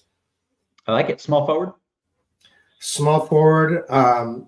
We've got 1 second. Man, my computer is slow. Michael Porter Jr. We already said with Jamal Murray out, just going to play a bunch of minutes. Great matchup. Kind of a cheap price. Pivot if you want to. He's going to be someone owned tonight. So for GPPs, like trying to make Aaron Gordon work, that is very viable tonight. Josh Hart is going to be very popular for good reason. He just plays a ton of minutes with Tibbs. I think this Knicks Rockets game, two good defensive squads, but I think this game is gonna play really well. And if you just game log watch with Josh Hart, he's been like as steady as it gets, 36, 38, 38, 32, playing anywhere from 37 to 42 minutes. It's like ridiculous. So yeah, I think he's averaging 10 boards a game. I think he's 15 and 10 or something, which is correct. I think he's averaging, he's had 10, 13, 14, and on a measly 9 in his last game against Detroit. Brandon Ingram already going to be a massive usage if they play this game tight at all against Portland. If Zion's out, then it's going to be all him, and then you're still going to want to play him, but then I would worry a little bit about efficiency because they're just going to clamp on him. But love him. Jason Tatum is my top stud. LeBron James he's been playing pretty well. I faded him in the beginning of the season, and then which was right, but he's been better since then than I thought he would be at this point in the season. He's playing hard. He's only 9K, so it's a good price for him. And then again, you can play Anthony Edwards here at this spot for GPPs. Okay, very good. I think that brings us to power forward with you, Kirkwood. All right, power forward, Bobby Portis. So even he's going to be probably 70+% owned tonight. And it's for good reason. The guy's a point per minute stud, over 1.1 fantasy points per minute. Going to play. I've got him projected for 34.5 minutes. They just don't have anyone else really. And without Giannis, he's just a usage hog. We all know the story with him. When Giannis sits, you play him. So he's 5,400 on FanDuel, especially where he can get blocks and steals. It's impossible to fade him, I think. I get it from an ownership standpoint, but I think this play is just too good. I think you got to just jam him in everywhere and take the free square. Michael Porter Jr. again, Josh Hart again, Brandon Ingram again, Tatum, LeBron, Zion. There's some risk there with Zion if he does play. You worry if they cap his minutes at all, but he's coming off a really solid game. It's not the easiest matchup where he's played them pretty poorly at times, but massive usage, massive minutes if he gets them, without so many of their key members of that team. I think he's a great play. And Aaron Gordon, I think, for GPPs, again, as a pivot off of Michael Porter Jr. and Anthony Davis. How can you not mention Anthony Davis? He's probably my second favorite. It's Tatum and Davis are my two studs. Yeah, I'm fully with you on those two guys. Taylor, I might have skipped over you on small forward. I don't know, but if I did, you can briefly mention it and then go to power forward. Or if you already did talk about it, just go to power forward. Yeah, I guess I didn't talk about it, but I think everyone I was going to mention, you can play at power forward anyway. So nice. No big deal. Agree with the Portis thing. Zion looks awesome if he's in. Still no word on that. A couple of riskier options that do project well are Jeremy Grant and Franz Wagner. The Wagner thing I get, like they have no Banchero, they have no Wendell Carter, but they're playing Oklahoma City on the road on the second half of a back-to-back. So pretty big blowout risk for Orlando. I think Wagner in tournaments is okay for that reason, but hard to love it based on the game environment or expected game environment. And then Grant's just kind of a high usage guy in his price range for Portland. Otherwise, it's the same. Ingram's going to be awesome. Even if Zion is in, I think Ingram's perfectly fine. John Collins as a tournament guy with Markkinen out should see plenty of minutes. Taylor Hendricks also out. So minutes to go around there. But yeah, otherwise, it's Portis and then everyone else after that. Okay, take me to center, Taylor. So the guy popping into like every optimal on FanDuel is Pirtle. He's 7,400. They're still without a bunch of guys. The minutes have been way up for him. It's a risky spot. They're pretty big underdogs in Denver, but he's just been amazing. Still projects well for the dollar. Jokic on the other side of that game with no Murray is going to see a ton of usage. It's hard to get away from him, I think, if you have the funds, which on a slate with this much value, you should. Vucevic against Utah looks awesome, regardless of the Levine thing. Obviously, every center in the league is available on this slate, so it's pretty ridiculous on FanDuel. Cornette, maybe more so on DK where you can play two of them, but Cornette should start for Boston. Played about 30 minutes in the last game without Jaylen Brown. I don't hate Miles Turner as a tournament flyer either. Both of their backup centers tore their Achilleses, so minutes in theory could come up for him. I think he's an okay flyer against Dallas. And then you can play Portis here as well, but I think you're playing with power forward. Okay. Kirkwood, you got a few more center names? I think you're muted. Homecoming for Miles Turner. Oh, That's right. Okay. Narrative Street. Yeah. Yeah, sorry, I took notes from Dean there. When Dean's your mentor, you end up doing a lot of stupid things. All right. Obviously, Porter again. Someone I want to mention, I don't think we mentioned unless I didn't listen properly, was Naz Reid is in play anyway at 5K on FanDuel, but in a matchup against Charlotte. But if Gobert is out, he's questionable, right? Gobert's questionable. I don't have a read on the situation at all. If he's out, Naz Reid is an absolute smash. So you got to keep that in mind when you're playing this slate. Let's see. Yeah, every center, there's so many centers. Luke Cornette was going to be massive chalk. Now Bobby Portis stole his thunder. Still in play for sure, and you can play them both together. You can play Portis at power forward position. But also Anthony Davis, right? Like the guy's just an absolute beast against Detroit. He could absolutely smash Turin and Detroit. So I like that. The Joker, Miles Turner, as you guys said. Zubac against San Antonio. They're just going to need him to play a boatload of minutes tonight. What could be a pretty competitive game. He's going to have to bang with Wemby, but certainly he's going to play a ton of minutes, and he's been playing really well. So he's in play. And then see if anyone else. Oh, the Mo Wagner. Potentially what we see, who they start and whatnot. And it's kind of a tough matchup with OKC for sure, but they're running out of bodies quick on Orlando. Yeah. Okay. Very good, guys. We want to kick it to DK, but first, we're always searching for value. Well, we've got some value for you. It's the busiest time in the sports calendar. Perfect time to sign up for RotoGrinders Combo. For a limited time, get your first month of combo access for $79.99. That is just $5 more than NBA Premium. So if you're here in these NBA streets, for $5 more, you can get all the football and all the hockey and everything else that RotoGrinders Premium brings you. So do not pass up that amazing value. Make sure you are signing up right now. And now we're going to kick it to DK. And Taylor, I'm going to let you start. Totally different. We've got half the games essentially here, but still a lot of value, still a lot of dudes I want to spend up on. I still want AD. I still want to get Tatum in there. So we still need to figure out a way to save some money as well. Yeah, there are plenty of ways to do that, especially with the Celtics situation. The Wizards have some value.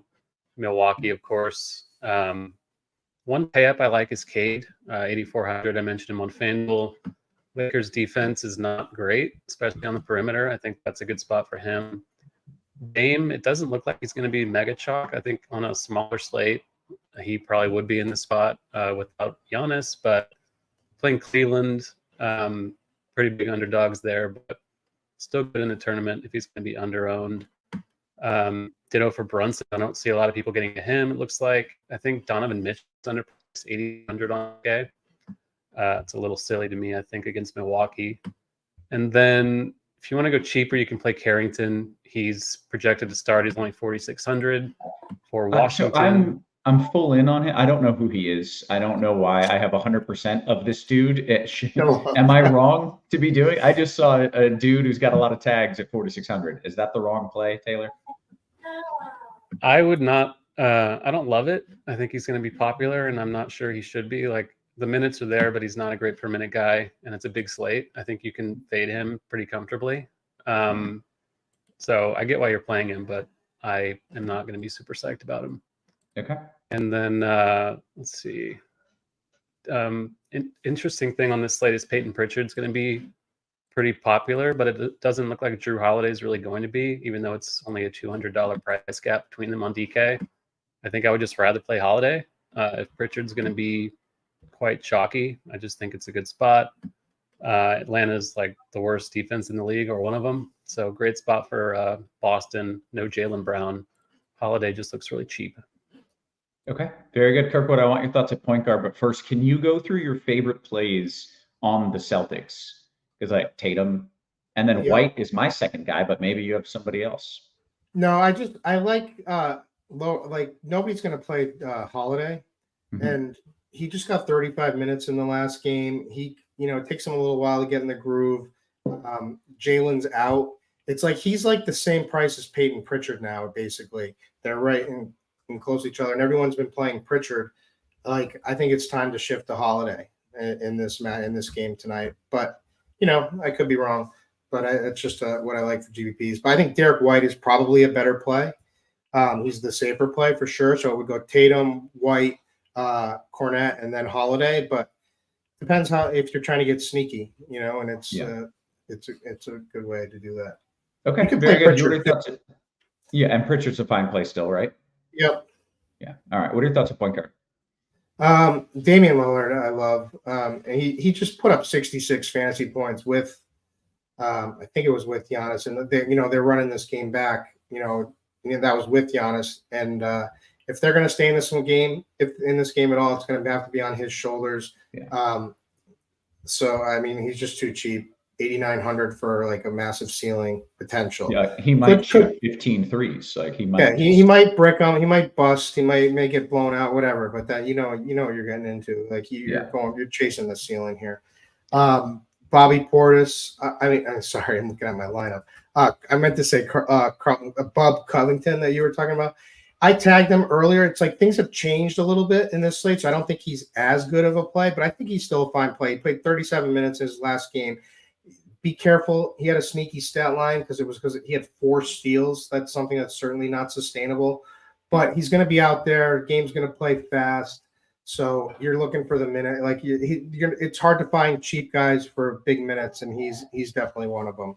So I'm fine with him. You can leave him in, but if you want to change him, that's fine too. Like I said, White. I like Giddey again. I like Tyler Hero.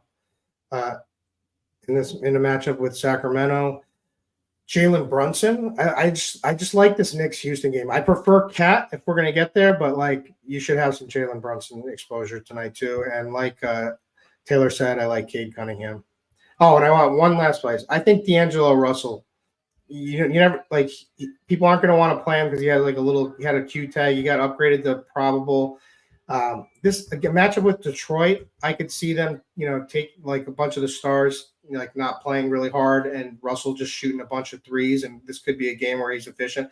So he's just cheap, right? Like he's 5,600. He played 32 minutes. That's not always like they may bench him depending on how he's playing, but and also you have the injury risk, but like there's ceiling there for 5,600 in this game. Yeah. Okay. Very good. Take me to shooting guard, Kirkwood. All right, shooting guard. Derek White, Peyton Pritchard, Tyler Hero again, Carrington again. It'll be interesting. I think Zach LaVine is certainly in play if he plays. If he doesn't play, the other guys will become much better. Like I said, Kobe White and Giddey. Austin Reeves is very playable too, 6,200. If you want to run back in the Cleveland-Milwaukee game, if you're honing in on some of that Milwaukee value. Donovan Mitchell would be my favorite, but he's not playing like massive minutes like he has been in the past. It seems like they've been limiting him much, so he hasn't had that ceiling. But he's a guy that could go off for sure. Yeah, and Jordan Poole, revenge. The guy's going to shoot so many shots, so many bad shots, but if they go in, could have a good night. Yeah, absolutely love that call with Kuz. Taylor, what are your thoughts here at shooting guard? More of the same. Derek White looks great. Poole, I like that in tournaments. Kobe White, like we said, if Levine's out, that game looks awesome, especially on the Chicago side. Koulibaly, another Wizard value that looks okay, 5'7", guard forward eligible, playing tons of minutes. He's been pretty good per minute this season. Not sure if it's real, but I don't mind riding the wave on that. And Pritchard is also fine here if you want to play him, but that probably does it. And then Donovan Mitchell, I mentioned at point guard. Okay, how about small forward, Taylor? So Jason Tatum, the obvious headliner, 10K flat on DK, going to be awesome without Jaylen Brown. One of the best possible matchups against Atlanta, like we talked about.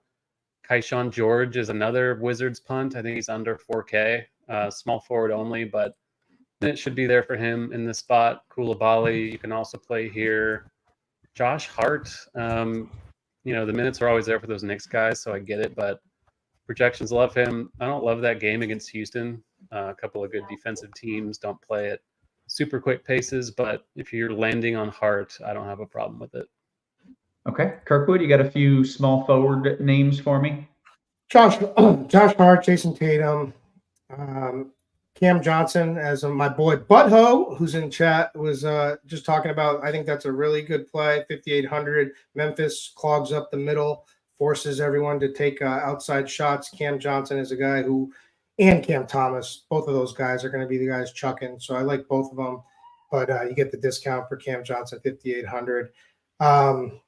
You could make a case for Sam Hauser at 3,500, especially if Boston ends up blowing out. He'll be out there probably in blowout garbage time, but not a play I love. It's a play I like. Malik Monk, maybe. That's about it. Okay. I'm just looking at Şengün's numbers. I know we're not at center yet. He had 35 fantasy points in 21 minutes last game. Can I play Şengün? Can I plug this dude in? Yeah, it's a tough matchup. It's going to be I think this is going to be a good game. Yeah, I love that game too. I don't know why, but I think it's going to be real competitive, and they're all, you're going to have there's going to be a lot of defense, a lot of fouls. There's going to be a lot of smack talking. You know what I mean? Yeah. Two intense coaches. I think it's a good game. I'm in. Okay, I think we're at power forward. Kirkwood, what do you like there? Mr. Bobby Portis going to get a little bit of an ownership break on DK. He's going to be about 65% as opposed to 70% probably. He might be north of 80%, to be honest with you. I'm interested to see what it's going to be. It's going to be high. Josh Hart, Jason Tatum, Tobias Harris finally has come around a little bit. Maybe he's getting in the groove a little bit. Matchup with the Lakers. 35 minutes in his last game. A couple of games ago against Philly, he had in his revenge game. That's when he started to go on. He had 26% usage. LeBron just seems too cheap if this game is competitive and he's playing hard. Evan Mobley, maybe. Let's see. Yeah, there's not a lot to like. Jaren Jackson Jr. maybe in this Memphis Brooklyn game. Okay, so we did just get some news. We were waiting on the Levine news. He is officially out. So where does that put us as far as who do we want to play and how high in the hierarchy of must plays is said person or persons? Taylor, you want to take a first crack at that? Yeah, so White and Vooch are going to be the guys you want the most. They're going to see most of the usage without Levine. And obviously DeRozan's gone there now too, so even more for them to go around. Giddey should get a bump, at least in minutes, I think. Even if he's not a high usage guy, he's going to look great. He already did look great. I think Ayo Dosunmu is probably going to be your Levine replacement. He's cheap. Tons of value guards on this slate, but he's going to be one of the better ones in this up against Utah. And then Patrick Williams is definitely the last one. Cheap, but not a great per minute guy or anything, but I still think he's okay if you land there. Okay, Kirkwood, any other thoughts there? And with Levine out, who you want and how important you feel it is to jam him into your lineups? Yeah, I think it's going to be pretty important. It's all about the matchup with the Jazz. So they're just so bad defensively. I think these guys are going to go off. I think Giddey's going to have a big game. I think Kobe White is going to have a massive game. Vooch is probably going to be a good play. Patrick Williams. The two I prioritize would be Giddey and Kobe White. Yeah. But I'm going to try to put them in for sure. Okay. Well, I was just talking up Şengün, and now I gotta bump him for Vooch, which sucks, but it just seems the correct move at this point. I think here we are at center now, and Taylor, you can walk us through that. Yeah, so Portis, you can play at center if you want. Luke Cornett is more playable on DK, where you can play two of them. Vooch, like we said, now an awesome play. Already was an awesome play. I think Valanciunas in a tournament is pretty interesting. He's only 5.5 on DK. I assume he's coming off the bench, but still good per minute and plays enough minutes to get there, especially at that salary. That probably does it for me. There's really not a ton to love at center on DK beyond what we've talked about. I think you can play Şengün, just like a total roll of the dice. Going to be super low on now compared to Vucevic. And then another name I'll throw out is Jalen Duren under 6K on DK. I think that's a little too cheap. Okay, very good. Kirkwood, you got a few names at center? Yeah, it's Portis, Cornett, Vooch, especially now. And I love Cat tonight. He's 8K. I think this is going to be a big game for both teams, and I think it's going to come down to the wire. So I think Cat, as long as he isn't too handsy or do some stupid fouls and whatnot, but just the minute it's upside with Tibbs runs these guys at 8K. I think he's too cheap. And Anthony Davis, but it's the same guys. Okay, very good. Guys, I need your help. I have a non-star build, so my most expensive guy is under 8K, but I'm left with 4,100 at the forward spot, and I need something. Like, this lineup is going to win it all, depending on if there's something at 4,100 at the forward spot. Do you have Kaishan George already in there? I do not. Is that the move? Might be. Yeah, not a whole lot else down there, so that's probably your guy. I mean, this line is just, this is beautiful. Okay, very good. You made the Mona Lisa tonight?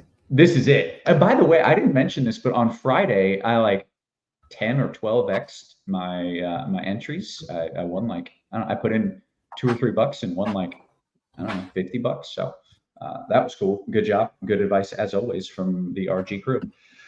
Let's see, what do we got here? 7-8 minutes until lock. Let's get some QQs in, see what's going on in the RotoGrinders Discord. By the way, if you're watching this, hit that thumbs up for us. Of course, this show is free, but we want the we want the subscribe so that we can keep the show free for as long as humanly possible. We'll go to D-Rock. DKGPP found himself in a similar spot as I did. Taylor, DK forward 4,900 or less. 4,900. I guess we can see what the projections say when they update for the Levine thing, because Williams is in that range. Patrick Williams. I'm reloading right now. If you want to keep going, I can get back to it. Okay, cool. This is a 3v3 for you, Kirkwood. Swag with Chris is FanDuel GPP, AD, Derek White, and Keon Ellis, or Kobe White, Giddey, LeBron. Ooh. I love 2 out of the 3 in both of them. Man, Keon Ellis is the one weak spot there in the first set, but I'll take that with. I think that could be okay. You get the other 2 guys are much better though. Okay, fair enough. DK Cash question right back to you, Kirkwood. Pritchard Hart or Monk J-Val?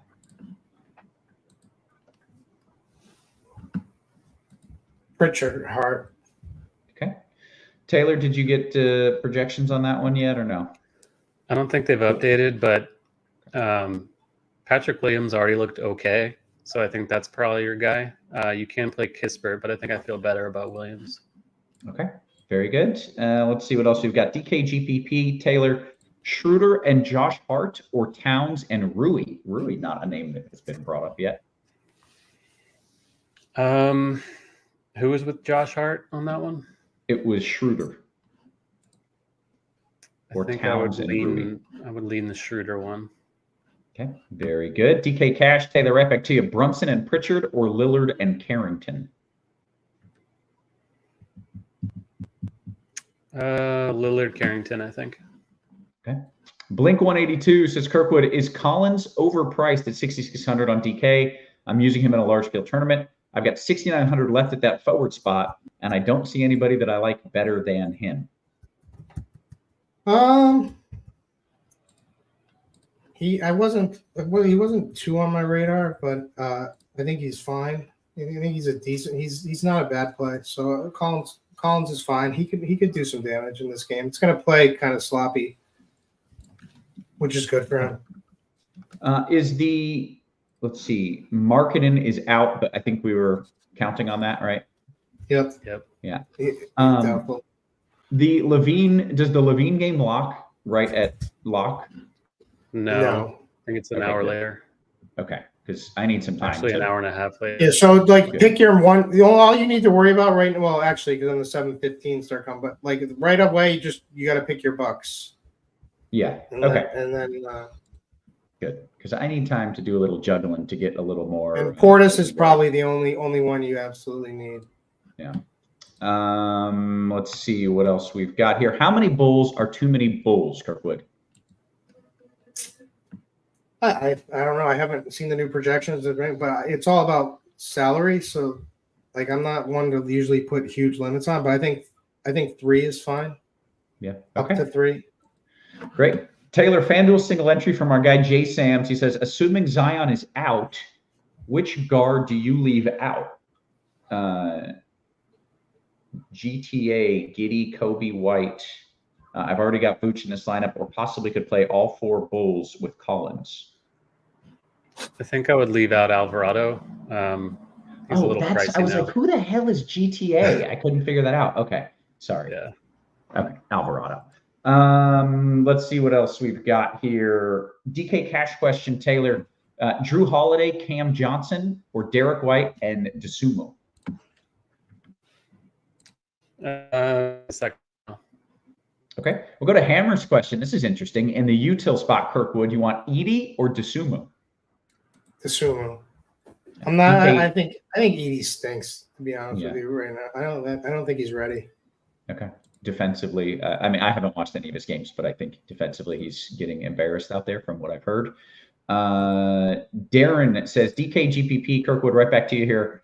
Hart and Derek White. It's Hart, Derek White, and George, or Tatum, Pat Connaughton, and Okoro.